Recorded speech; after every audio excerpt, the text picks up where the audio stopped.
Welcome, everybody, to another episode of Career Talks Podcast. I'm your host, Orlando Haynes, and I bring you amazing guests each and every week.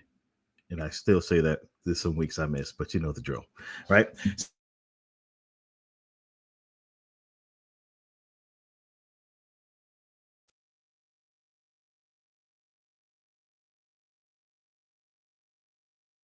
There we go. Sorry, audio just went out for a second, but the amazing guests that are here to provide you actionable advice, for your career in life. So that's the function of the podcast, is really to make sure that each episode you listen to, you're taking away at least 1 or 2 and 3 nuggets that you can implement immediately into your career in job search, whether it be transition, promotion, etc. So without further ado, make sure you are subscribing to the podcast. Apple, Spotify, and YouTube. We're actually live streaming on YouTube as well. So if you want to jump over there, like Career Talks Podcast, you can do that as well. So super excited for tonight.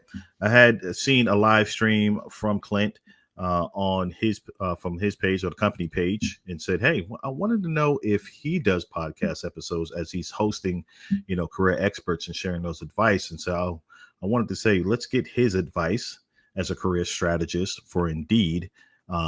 Gentleman said yes, and who we have, Mr. Clint Carnes here tonight with us. How are you, sir? I'm doing great, Orlando. How are you doing?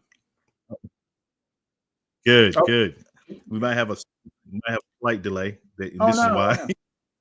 We're good. We're good now. Yeah, and that's why I was talking about transitioning from StreamYard. StreamYard, you're gonna owe us some money here.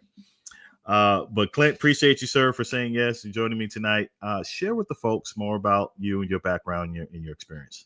Yeah, absolutely. Let me start by talking about where I find passion and purpose in work. I find purpose in work by helping people get from point A to point B, whatever that may be. And I feel like I've tried to live that out through much of my 20 years of professional experience, 8 of which have been spent in various career coaching and career education roles.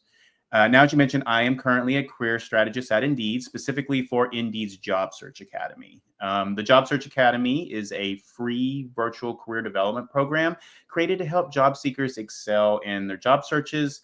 And my responsibility is to oversee and produce our virtual live programming on job search and career development topics. I've worked at Indeed for 8 years, held a couple of roles prior to that, both as a career coach and in social media as well. Prior to my time at Indeed, I worked in higher education, including as a career advisor. And then outside of my outside of professional life, I'm a husband, I'm a father of 2 wonderful children, ages 7 and 5, and I'm a youth basketball coach. Awesome. What school? For what school, if you don't mind mentioning? Oh, youth basketball coach. So I coach at the YMCA. I'm just coaching my kids there, helping them. I played basketball when I was a kid, up until middle school. I love basketball, and so I just wanted to instill that in my kids as well. My daughter really loves basketball. I've been coaching her for a little while now, and I just love it's that purpose again, helping people get from point A from point B. Doesn't matter the age. I'm helping little kids just develop a love for basketball and improve their basketball skills. It's just what I love to do. Awesome. Love that.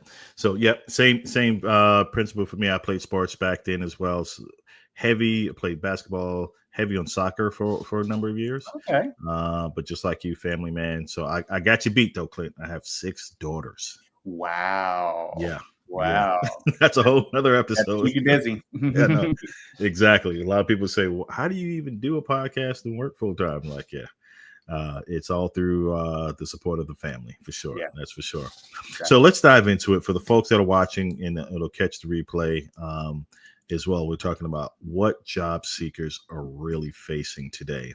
I think this topic is so poignant and needed right now because we're in the midst of what I call the career economy of things we've never seen before, right? Great that we currently have 5 different age groups or so in the workforce now.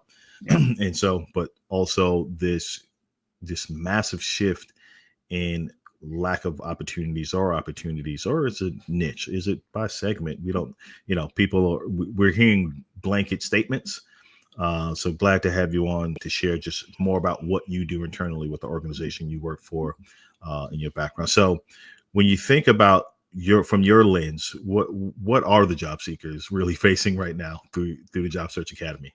Yeah. So one of the benefits that we get to see, so in our live programs, a big component of what we do is taking audience Q&A. So we really get to hear directly from our audience what is most pressing to them. And we've been doing our our webinars for about 2.5 years now. And I have started to notice some consistent themes that come across, questions that get answered over and over again. I would say, and there are a number of them, but I would say the number one that is always asked about is something in relation to career transitioning. I think we have a lot of folks right now that are at a certain stage in their career and they're looking for that next move, that next step, whatever that may be. And it isn't just in the traditional sense, right, of I'm trying to move from industry A over to industry B here. You also have, like, across the professional spectrum, you've got, college grads looking to get their first job, basically that transition from school to professional life. And some of them are already looking, they had a certain major and they're not looking to go into that major. They're looking to go into, something completely different. So they're already trying to transition right out of college there. Then you have all the way on the other end of the spectrum. You have folks in the later stages of their career. They're looking to make kind of maybe that one last transition. And they're wondering, first of all, if that's even possible at this late stage of their career. And if so, like, how do they do that? How do they navigate that? How do they deal with the issues of ageism and employers really seeing as somebody that would be, valuable to their company there? So you've got people across the board that are they're looking for a change and they want to know the best way to go about that. So it's some great points. So dealing with the career transition piece for all those different, basically categories, is it the struggle or the biggest pain point that they're sharing is that industry move, or latter? If you were to say, okay, yep, 60% are struggling because of the current market conditions. So, I'm customer service manager, but I'm in personal finance, but I'm trying to go into the marketing space and things like that. So is that becoming more difficult just because of the current climate in which we're in, when jobs seems to be more less of in the white collar space? Yeah. I think one of the biggest pain points for people is they just don't know where to start. They're paralyzed, basically. I've been doing this for X number of years, and we all know the job market changes so rapidly. So, what you knew about how to navigate just a job search, let alone forget about transitioning into a new career. But even if you've been in a job for even just like 4 or 5 years, you've been in a job. The job search 4 or 5 years ago, the job search today, nothing like that at all. Completely different. And so there's that paralyzation of, okay, I'm still trying to figure out how to just job search in the modern day based on, how I used to remember it. Now I'm also trying to change a career. I don't know the slightest bit where to begin here. And I think that's where they're coming to, is like, what's the first step I can take? Just give me something concrete, one thing that I can do to get the ball rolling here so I can get out of this paralyzation. Yeah. So let's peel that back, right? I think that's a crucial point, because the folks, like you said, that are in their current role 3, 4, 5 years, they're not thinking about it, but whatever happens, something abrupt to where now they're back in the, search pool. And so what used to work back then doesn't work now. What are some of those strategies you're talking through and talking about to these candidates here? Yeah. Well, I think the first very concrete step that people can do is to do your research on the industry that you want to go into. I think a lot of people, when they look at an industry they're interested in, they kind of have like a surface level knowledge of what that is. It looks kind of interesting. It's something I might want to do, but they really haven't done a deep dive yet into it. So we really want to do our research first. And that means understanding that industry, but also the trends in that industry, who are the key employers and key players in that industry. And probably most importantly, what are the required skills to go into industry. So that's what we want to do first. We're going to be wanting to read those industry publications, those newsletters. We're going to be wanting to follow relevant influencers in that industry. We want to attend those industry events, in-person ones, but also virtual ones as well. And then, something I highly recommend is networking to learn. Because I think often when people think of networking, they're thinking about networking in terms of how do I get a referral to a company? How do I find that person who's going to get me that referral? And that is a part of networking. That can be an outcome for networking, but it's also a great educational resource as well. We can reach out to individuals and explain, what our career transitional goals are and ask for their just insights and advice. What would they recommend we do? What were the steps that we should take in order to potentially find ourselves in this industry eventually here? And it's going to provide that invaluable insider knowledge. And simultaneously, it's going to help you build your network in that industry so that eventually you are going to get to that point where maybe you could reach out to them and get that referral. But don't just be thinking of networking in that terms. Networking is an excellent educational opportunity. Now, do you talk about from the networking piece in industry events, outside of industry events, virtual versus in person? What does that makeup look like? Yeah, all of the above approach. I say take a comprehensive approach to this.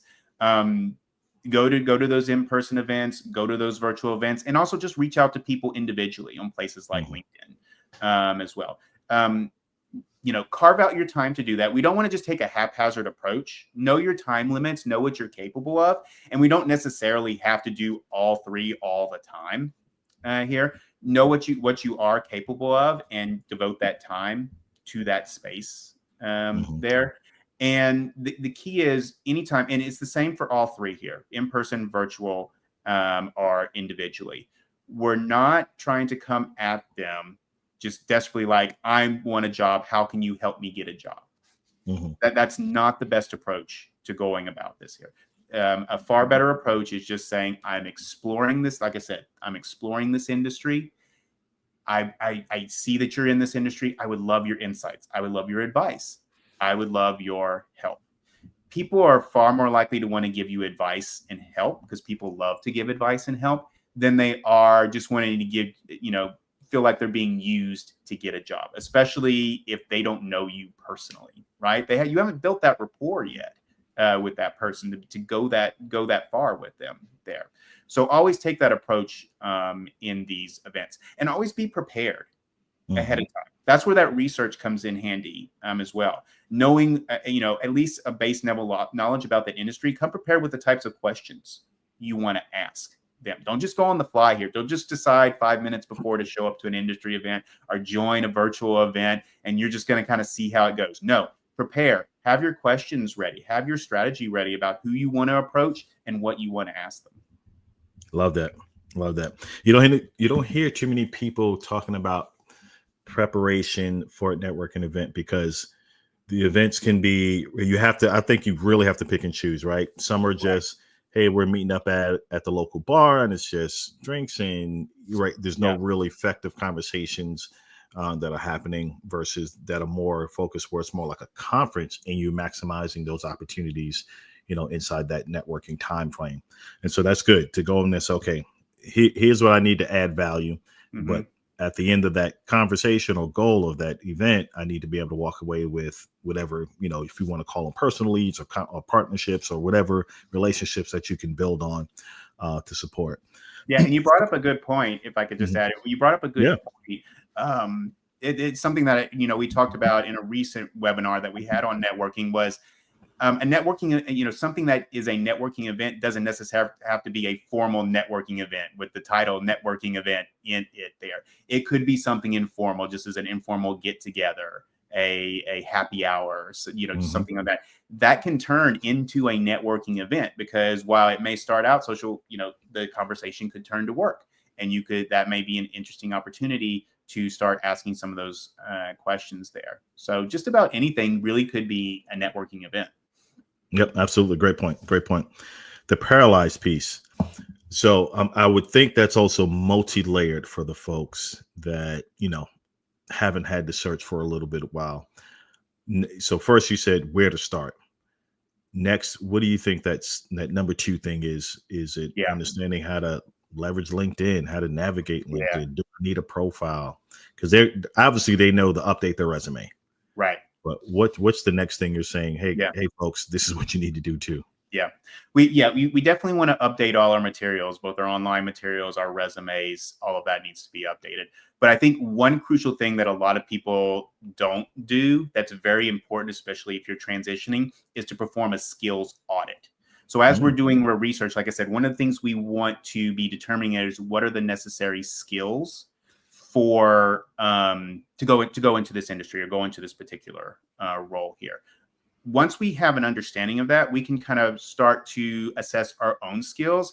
And I first identify the skills that we do have, that we have developed in our current industry that would transition, that would what we call the transferable skills, as a lot of people have probably heard that term before. Those transferable skills that could go from industry to industry. What are those that we have? You know, things like project management, communication, problem solving, customer service, data analysis, those types of things that would transfer over, and we want to identify what those are there. And then we said when we're updating our resume and when we are preparing for interviews, we are emphasizing those transferable skills and providing specific examples of how to, you know, how we successfully applied them in the past there. We also want to identify our skill gaps as well, because obviously if we are transitioning into a new industry, most likely we don't have certain skills that those employers in that industry would really like to see there. So we need to right. identify those gaps, and then we need to really explore ways where we can address them. You know, things like online courses, certifications, or volunteering, things we can do outside our current role, maybe even some things we could do inside our current company, things like shadowing people who are kind of adjacent to that industry, maybe within our own company, if that's possible. So we need to find ways in which we can, what we call upskill. We can address those skill gaps and gain those skills. And here's the thing.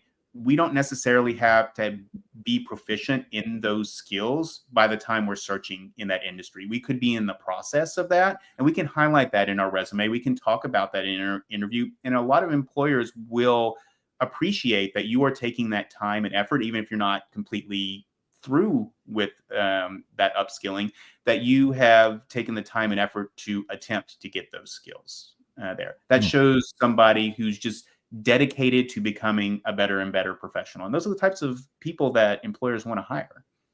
like that. So what do you think about, or should I ask it this way, does personal branding come up? I'm a big proponent of personal branding to be more visible on the platform, to be seen. It gives you an opportunity, to make those connections. And Yeah. so what types of questions maybe you're getting within the Job Search Academy, and Yeah. what type of advice are you sharing to those folks? Yeah, I think first of all, personal branding in this day and age is everything. Mhm. We all, for better or worse, we all need to be our own kind of personal brand, right? I can see Yeah. it. I can see it. Yeah, for better or worse, we all have to be our own personal brand. And I know for some folks that can seem overwhelming, that can seem a little frustrating. But it doesn't have to be. And I don't want it to make it sound like we basically need to be our own just sort of professional marketers. We have to be professional marketers in what we do. What we really just need to be able to do is really craft a compelling narrative. We have to be able to tell our story effectively. So if we're looking, just going back to kind of those who are in career transitioning again, if that's kind of our story, what we need to be able to explain is why we're making this career change here, and why we're a strong candidate despite that non-traditional background. What is it about us, coming from kind of the non-traditional route that really makes us somebody of interest to that company there, going beyond just the basic requirements there? What's your story there?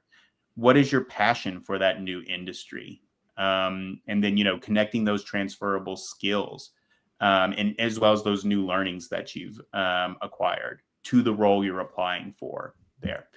Um, a lot of times we just want to put our resume out there, just that generic resume or that generic story that just kind of list our job duties and our responsibilities and hope that the employer is going to look at that and figure out the story on their own. They're going to be able to read between the lines and figure that out. And we just can't rely on that. We have to be our own storytellers there, and we have to be able to do it in a way that the employer is going to understand. I love that. So when it comes to, and I'm sure this probably comes up as well, recruiter outreach. I've been a recruiter for north of 20 years. And so a lot of folks will say, craft, your approach needs to be unique, different, always reach out, try to find who the hiring manager is, do the research. What is your messaging, or what are the, again, same question, just different topic. What are the questions on, can I still reach out to a recruiter? Is that effective anymore? What does that look like for you all? I think it's still effective. I think that's something that we can still do.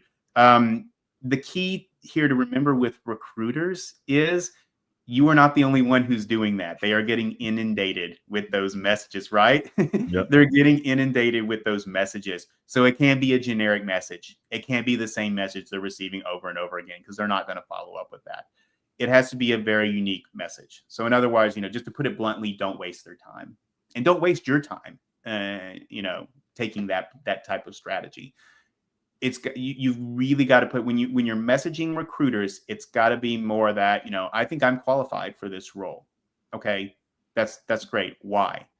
And not just why you above everybody else. I've got a lot of qualified candidates coming to me. I got a lot of them that I can say they're qualified. I can put in front of an employer, they're qualified. Why are you unique amongst those qualified candidates? What is your unique story there? You need to be able to craft that narrative when you're reaching out to recruiters. Now, that said, I talk about this all comprehensive approach, all around approach. Recruiters aren't the only ones who can help you at a company. A lot of companies have referral programs where basically anybody can refer within a company there. And so it might be helpful, go to the recruiters, but also go to somebody who may be on a specific team that you would like to maybe join, or something adjacent there that you'd like to join, people who are kind of working already where you would like to work. Reach out to them, build that rapport with them, so that when you see job opportunities, you can reach out to them and say, hey, I saw this job opportunity here. Is there anybody you could put me in touch with, or any way you might be able to assist me here? Those folks are not getting inundated with those messages the same way a recruiter is. So there's a higher likelihood that they're going to respond to you, as long as you take that approach and you've built that rapport with them. So, long story short, yes to recruiters, keep messaging them. Just make sure that message is authentic and unique, and don't just feel like recruiters are the only ones you can reach out to. Definitely reach out to other folks in that company as well. Clint, I'm glad you repeated twice, build the rapport first, because again, we get inundated with those messaging and messages that'll just, the first thing they'll message, hey, can you refer me? I don't know who you are. So why would I extend myself to represent you or be an advocate for you? I have no clue who you are and what you're capable of, or if you're a real person, right? So who knows these days? AI bots are submitting these resumes for you, and you have no clue someone's doing this. And so I love that you're saying, hey, put the professional relationship first, build that rapport, and approach it like you said. Explore. I'm exploring this industry. That'll get more, I think, definitely get more feedback from maybe not recruiters right off the bat, but the other people you can tie to. And then whether it's a week or two later, you follow back up and say, I noticed this opportunity. Yeah. And, I always say for all aspects of the job search, put yourself in the employer's shoes. Right. So, at every stage, resumes, interviews, and also just reaching out. If somebody sent that message to you, you're just saying, hey, can you help me get a referral? Somebody you don't know at all. How likely are you going to respond to that? Probably not very. So what makes you think that person's going to be different? Same thing with a resume. If you just put a generic resume there, one that's not very inspiring, is not very well crafted, is not targeted to that particular job, if you're a recruiter and you've got tons of resumes, how likely are you to choose that resume over the stacks of other resumes that are more targeted, that are more well developed, that craft a better narrative? Probably not very much. Always put yourself in the employer's shoes when you're at any stage of the job search process, and ask yourself, if this came to my desk, is this something I would respond to? Is this something? Is this type of person, would I give them a chance for this role? So you mentioned earlier about doing the research, the trends, key employers, and within industry, I broke it out in 3 categories, which sounds like how you explained it. Newsletter publications, and then influencers in that space. Mm-hmm. So when it comes to digging deeper into the industry, you shared where to, but what would be some of the nuggets they should look at? Is it increase in job creation, high turnover rates within that industry, healthcare, tech, whatever it is? Mm-hmm. What are some of the things you're saying, hey folks, you should look at these 3 to 5 points to make sure it's a stable industry currently? Yeah, I think it's actually going to vary from person to person. That's why I think it's very important. And you bring up a good point here, Orlando. It's very good maybe to take a step back from the research here and understand what's most important to you going into the job there. What are the top 3 to 5 things that really your must-haves that you need to have in a job? And then focus in on those when you're researching a company. First of all, is the industry as a whole going to provide you that? Because sometimes we think, I would be great in this industry, but maybe it's not giving you the work-life balance that you are looking for there.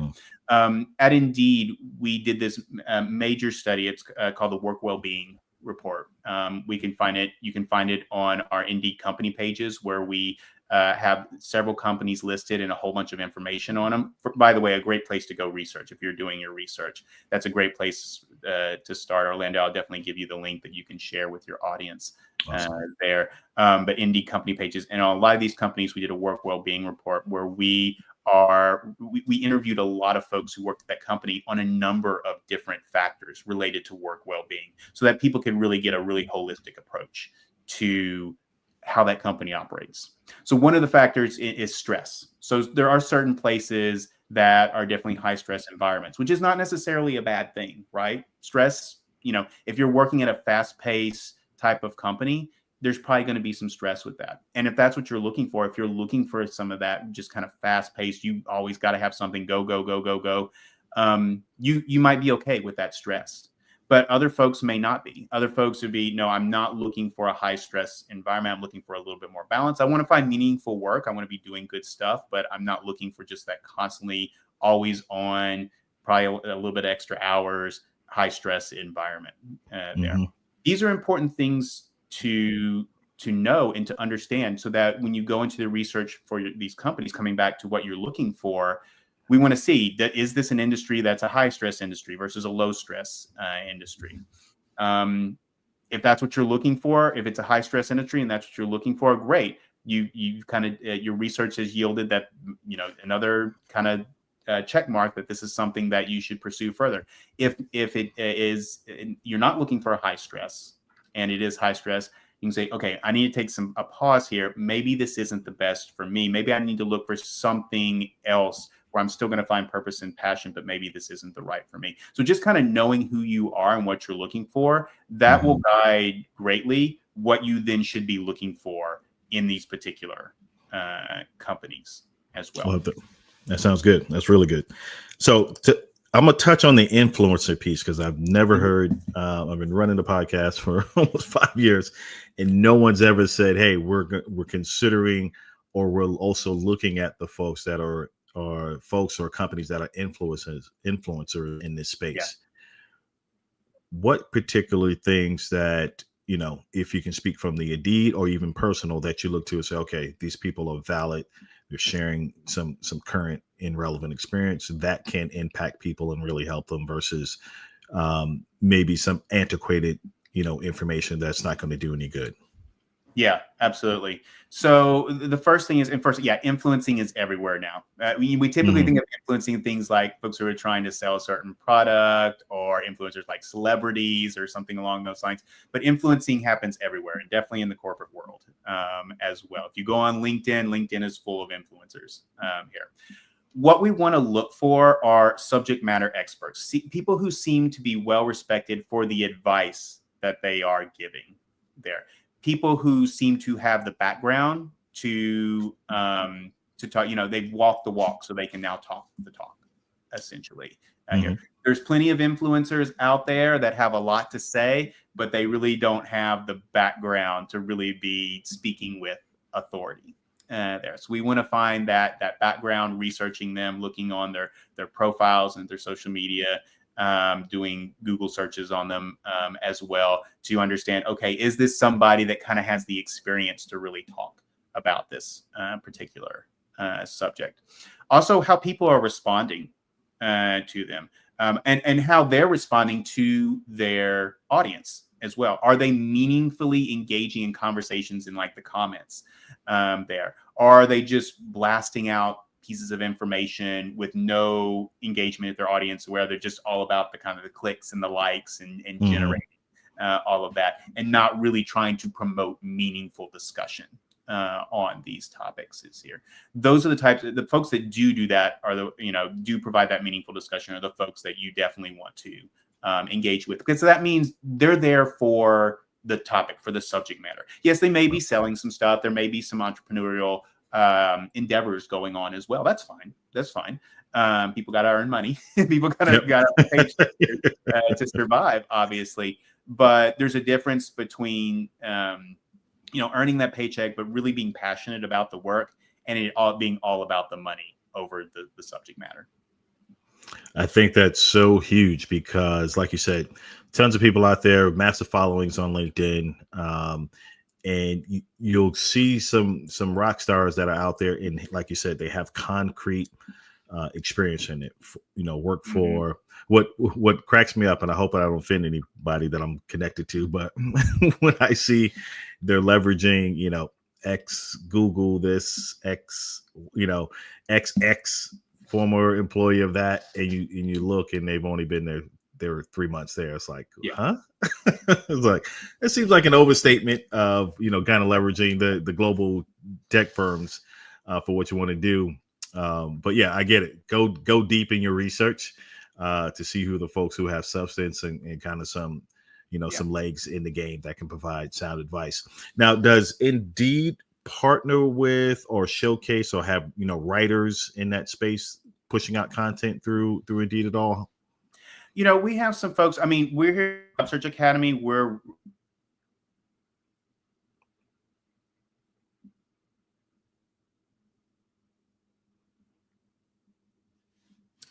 making sure I'm still there. I thought I might have had. Yep. Okay, excellent.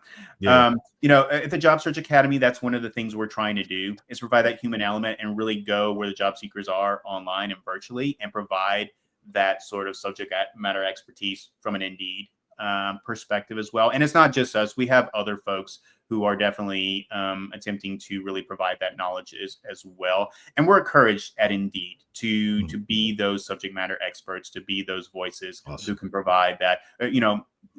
The mission of every Indeed employee is to help people get jobs, regardless of what they're doing here. We know that part of helping people get jobs is really providing them with the tools and the resources and the education necessary to be effective job seekers. And so when we were talking about this early on about the Job Search Academy and how that's run, when it comes to selecting your content to share with the job seekers, how are you mining that? Is just through publications and things like that, or is there a portion where job seekers can submit saying, hey, I want to learn more about this, and then you're compiling that data and then Yeah. crafting that message?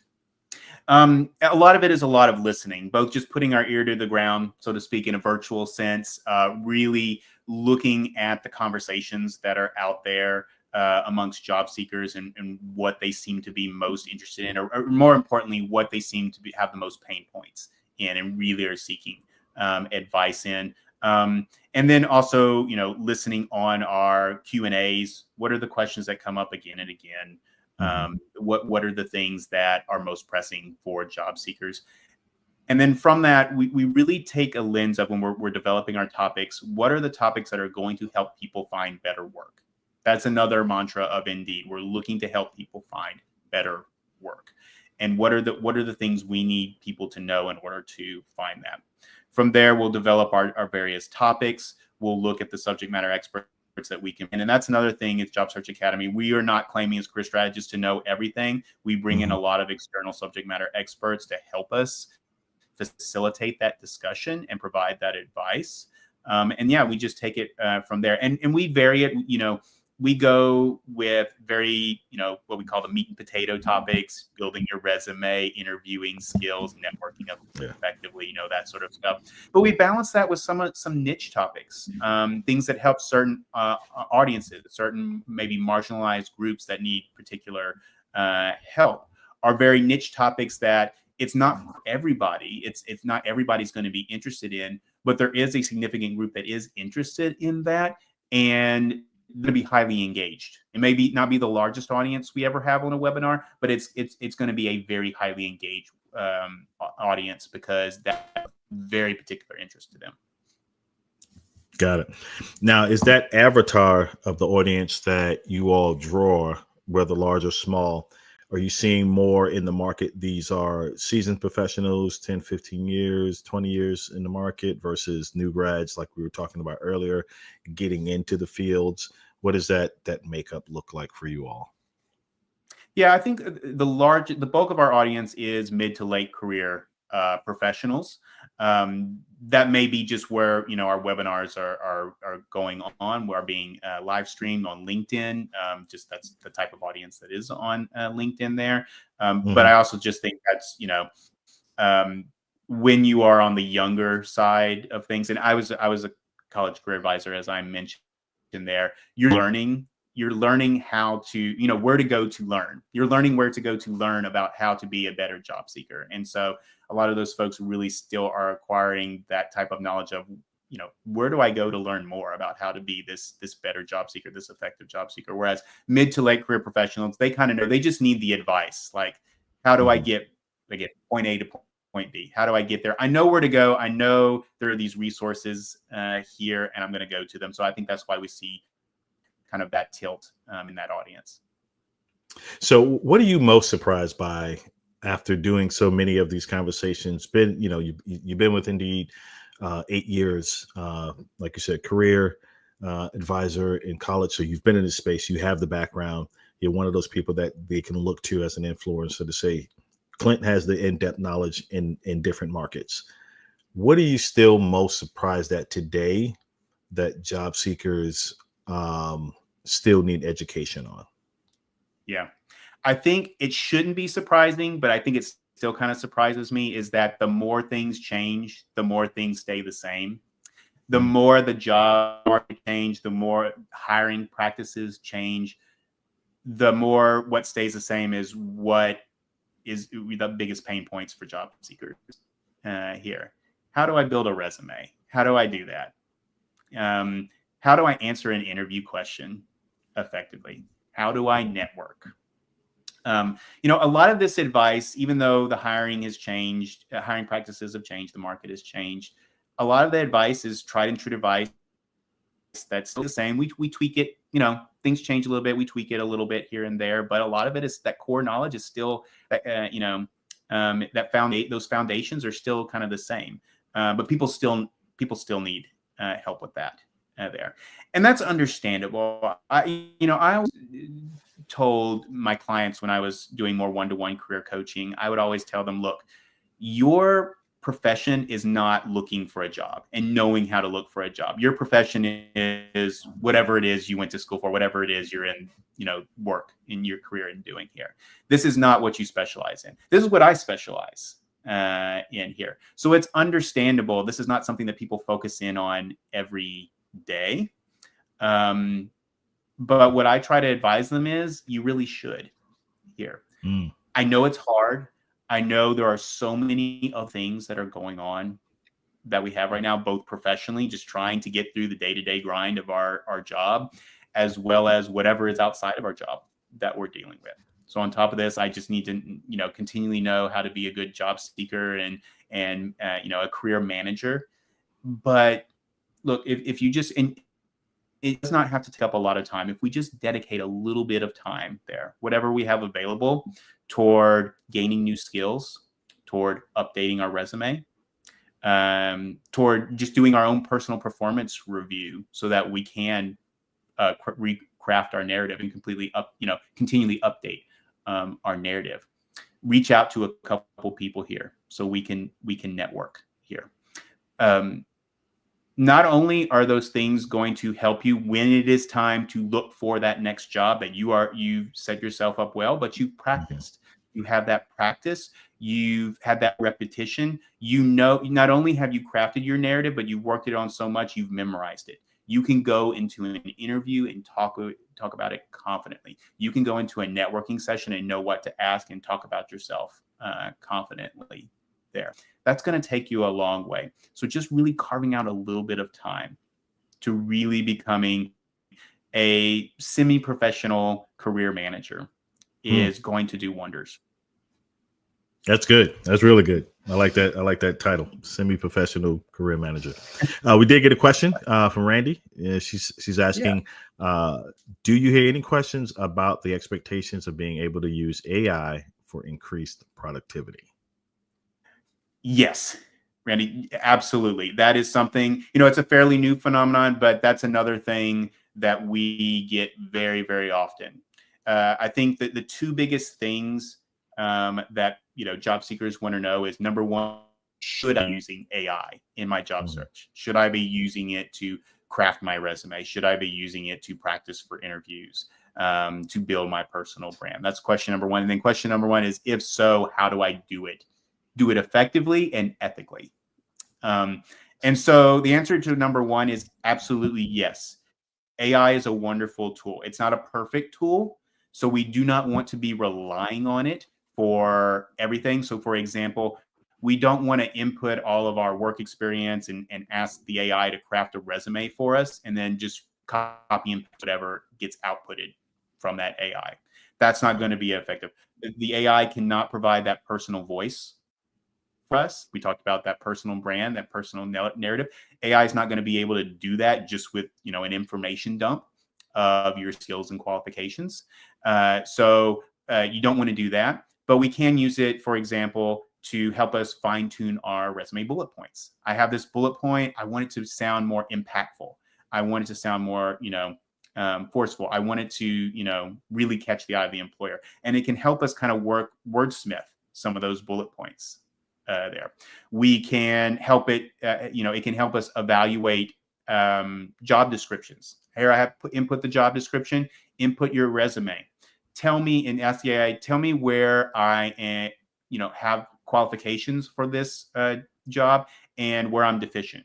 What qualifications that are important to the job seeker that I don't have there, and it can help us provide that analysis there. So it is definitely a tool, and that not just with I can go on and on and on about that. And we actually have done webinars and we will be continuing doing webinars. This is such an important topic, specifically on certain aspects of the job search and how to utilize AI. But we just don't have time to do that in here. But utilize it at every step. And it goes to how to utilize it effectively. It's a tool. It's your assistant. It is not your ghostwriter. It is not meant to take your place and do everything for you. It is meant to help you fine tune that narrative. Good. Really, really good. Randy, appreciate the question. So before we land the plane, Clint, let's reverse the audience. I like to ask these questions, depending on the guest, is you have a room of employers, or they're on a live stream with you or on a webinar. What would you share to them to help close the gap between the job seekers' pain points and getting those positions filled? Yeah. Number one, simplify the process. Another thing that we didn't get to that is a big point that we hear about all the time is ghosting, right? And we hear Yep. ghosting, you know, not just job seekers feeling ghosted by employers, but employers feeling ghosted by job seekers.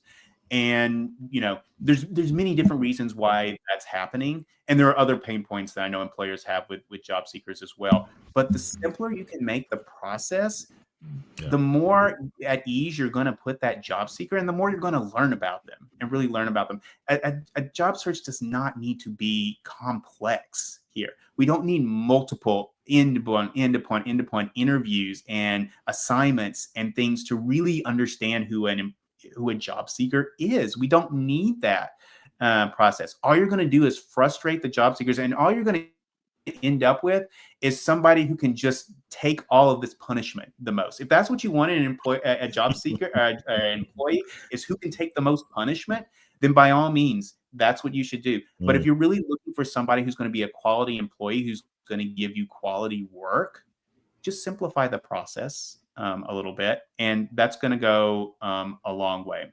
And kind of similarly on that note, just treating them with respect. Treat these job seekers with respect, and they will treat you with respect. You know, we've all been job seekers. Even the people who are interviewing, they had to get their job, so they probably had to interview for their job. So we've all been in that position. We know how stressful that can be. The more at ease you can put them, the more information you can give them, the more you can guide them in the process, the better type of person you're going to get in those interviews, and the better understanding you're going to get of that person. And that's the goal, right? We're trying to get a very true picture of who this person is and see if they're going to be a good fit for the company there. So give them that opportunity. That's a post on itself. Simple employers simplify the process. If I make that post, I'm gonna tag you to it, Clint. For sure. I'm gonna make sure this is gonna be a clip to push out. Simplify the process for sure for companies that are invested in millions of dollars in ATS systems and assessments. It's like exactly which is fine if it's not going to elongate the process. If it's still a 1, 2, 3, great. But if it's a 1, 2, 3 plus this, that 3-hour projects, like you mentioned, like, come on, really? That's a little too much. So last two questions. One of the questions I always ask, and I appreciate you taking the time and joining me, like I said, is, and you've been in this space for a while, what makes you get up and do what you do? I think it goes back to what I said at the beginning there. I just find passion and purpose in this. It gives me energy to help people. It gives me energy to help people and see whatever their dream is, whatever their goal is, realize there. It gives me energy to see the light bulb go on, to see somebody go from what I talked about earlier, from a point of paralyzation and a point of frustration and stress and not knowing what to do to, okay, I feel confident now. I know the steps. I know the process. I know what I need to do now. I feel better. And I know that's going to just produce more confident, in this case, when it comes to career, more confident job seekers. And yeah, that's just what I live for. And I found that out. Like I said, I've had a 20+ year career. I've had different careers, and I've had time to figure that out. And that's what I've come to realize. And that's just my hope, is that what I'm doing here will just help somebody, even if it's just one person. You know, I talk to lots of people on these live stream webinars, but hopefully if I can just reach one person and help them find better work, find that next role that's going to give them passion and purpose, then I consider, you know, what I'm doing to be successful. Love that, man. So share with the folks where they can connect with you, consume the content you put out as well, whether it be on your own or through webinars, etc. Go right ahead, sir. Yeah, you can connect with me on LinkedIn, Clint Carnes. Also, you can go to the Job Search Academy webpage, where you can see all of our content. We have all of our workshops, as well as a back catalog of all the live webinars we've done, many of which I have hosted. So you'll see my face both on the promo and in the webinar itself. We've got that whole library of every topical webinar that we have done for the past 2.5 years. Yeah, those are the two areas that I would say you can connect with me. And feel free to reach out to me. You know, feel free to message me. I would love to hear from folks and continue having these discussions. I love it. Again, appreciate you, sir, for taking the time to share your expertise. Again, for folks that are not familiar with Indeed.com, global brand, they've been around for years, tons of great information. So when Clint talked about industry, thinking about influence, Indeed itself is a great influence of knowledge for a career dedicated to, helping folks find jobs. Clint is on the front lines of that, been with the company again 8 years. So super excited that we got a chance to meet and connect on the podcast here. Final thought or nugget you want to share with the job seekers that are going through the ebbs and flows right now? Yeah. Biggest thing I always want to share with folks is job seeking is a process, and it's not necessarily a standard process. What you may see others who are getting jobs or seeming to have more success than you, that doesn't mean that you're failing. The job market, Orlando, I know you know this, the job market is so volatile. It's so chaotic. Nothing is standardized here. So everybody's experience is different. So whether you get a job in 3 months, 6 months, a year from now, keep at it. All we're looking for is that one opportunity. That one opportunity, once we get it, we're a success. Love it. Can't close it out any better than that, folks. We appreciate you again, Clint. And those if you have questions, post the broadcast, tag Clint into those, to your questions. I'm sure he'll be happy to answer those, but we will see you next time here on the Career Talks podcast.